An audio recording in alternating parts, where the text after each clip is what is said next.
Di dalam hidup ini kita pasti diuji. Iya. Bahkan konsekuensi keimanan kita itu adalah ujian. Tapi kalau kita beruntunglah dan bersyukurlah, bergembiralah kita karena Allah menghadiahkan kita, memberikan kita taufik keimanan. Ad-dinul Islam ini luar biasa. Kita tahu bahwa di Al-Quran itu kurang lebih 90 kali Allah mengulang kata sabar. Dan berkaitan dengan ujian nih spesifik, Allah jelaskan di dalam Quran surah Al-Baqarah ayat 155 sampai 157. Asbabun nuzul ayat ini adalah peristiwa perang Badar.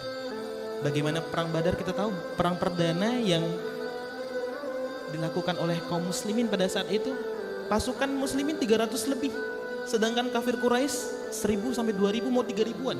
Secara logika bisa menang enggak? Tapi Allah menangkan. Tapi kan manusiawi kalau pasukan muslimin, kaum muslimin pada itu bersedih. Coba kita simak ayatnya. A'udzubillahi minasyaitonirrajim.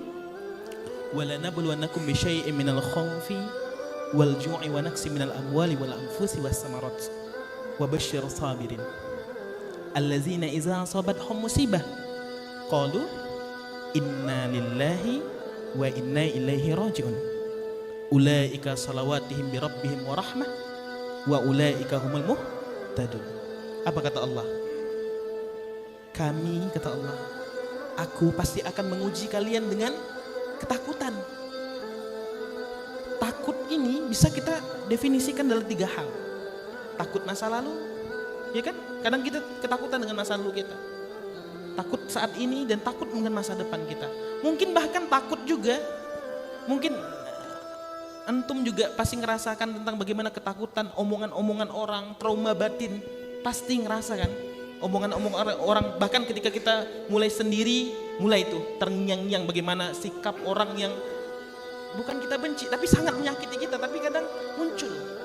Karena ketika kantong jiwa kita itu kosong, itulah dia mulai muncul tuh orang-orang yang membuat kita tersakiti.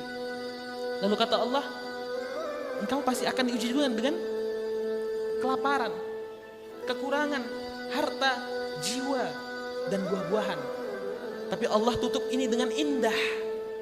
Kata Allah apa? Allah tidak hanya mengatakan diuji, tapi Allah kasih solusi. Apa kata Allah di akhir ayat itu, di 155? Sampaikan kabar gembira kepada mereka yang mau bersabar. Definisi sabar dilanjutkan di ayat selanjutnya. Siapa yang mau bersabar itu, kata Allah? Mereka yang mengucapkan, bukan hanya diucapkan, tetapi diyakini dan diaplikasikan dalam kehidupan sehari-hari. Meyakini bahwa inna lillahi wa inna ilaihi raji'un, bahwa semua milik Allah dan akan kembali kepada Allah. Kita tahu tidak ada yang terjadi tanpa izin Allah. Bahkan orang yang menyakiti kita, bahkan orang yang sangat kita benci, kita temui hadir dalam hidup kita itu atas izin Allah. Untuk apa? Untuk di akhir ayatnya kata Allah apa? Bagi mereka itu adalah mereka akan mendapatkan keselamatan, rahmat dan berkah dan petunjuk dari Allah Subhanahu wa taala. Jadi kalau kita mau bersabar dan meyakini bahwa ujian ini adalah konsekuensi dari keimanan kita, maka kita akan lebih tenang. Kita ngerasa bahwa man khalaqta hadza batila, bahwa tidak ada yang sia-sia yang Allah ciptakan, termasuk ujian ini. Maka coba untuk jangan berusaha mencari solusi dulu.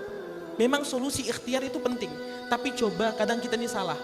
Kita kalau udah punya masalah, kita mulailah untuk mencari solusi duniawi.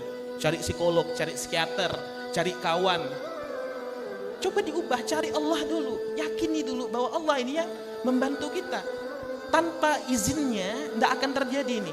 Kalau kita sudah punya keyakinan itu dalam hati, seberat apapun ujian kita, sebesar apapun kehilangan kita, maka kita akan tetap sabar dan tenang melewatinya.